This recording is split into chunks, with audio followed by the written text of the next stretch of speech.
başı gicəldi düşdü yerə. Əlin qoydu üzünə, xanım Rüqəyyə əlin qoydu üzünə. Dedi əmmə,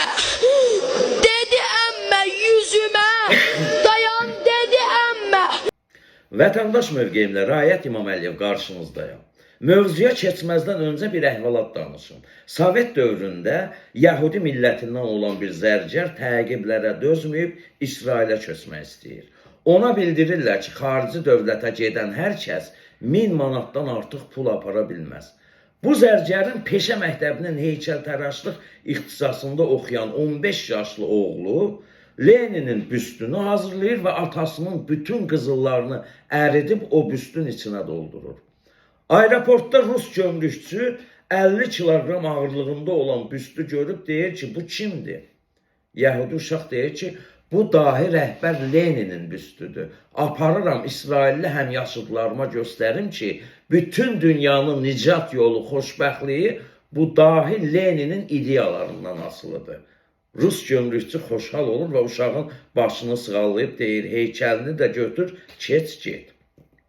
Təyyarə İsrail hava limanına çatır.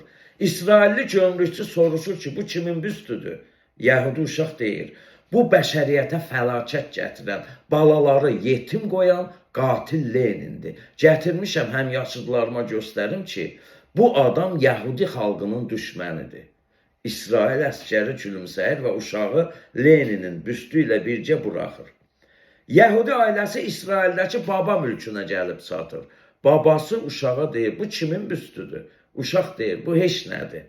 Amma içi 50 kilogram qızılla dolu gömrüklərdən rüsumsuz, yoxlanışsız İsrailə gətirdiyim atamın bütün var dövlətidir. İndi o Yahudi uşaq öz ağlı ilə, təfəkkürü ilə İsrailin iqtisadiyyatını yüksəldəcək və mükəmməl silahlar hazırlayıb bizim bu əmmə deyən uşağın başına bomba yağdıracaq. Bu dindar uşaq çox istedadlıdır, gözəl aktyorluq xüsusiyyəti var. Amma əziz izləyicilər, Kərbəla faciəsini, müsibətini andıran bu uşağın aktyorluğu kimi, bu monoloqu kimi kövrətdi, kimi ağlatdı. Əminəm ki, yazacaqsınız ki, gülməkdən özümüzü saxlaya bilmədik. Baxın, İslam tarixinin ən böyük faciəsini bu aktyor uşağın dilində komik hala salanlar İslamın düşmənləri deyilmi?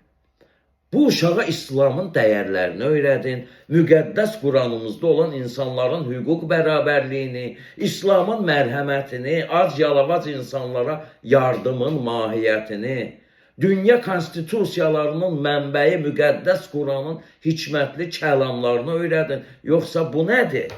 Artistlik. Bu yaşda uşaq o hadisələri görmədən, bilmədən belə aktyorcasına yaşaya bilərmi?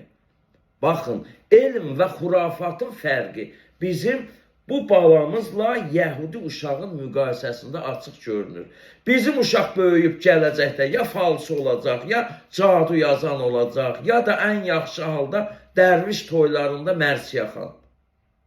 Yaşasın dünyanın ən əxlaqlı dini olan İslam dini. İslamı bilərəkdən gözdən salmağa çalışanlar ilk növbədə Allahın və bu xalqın düşmənləridir.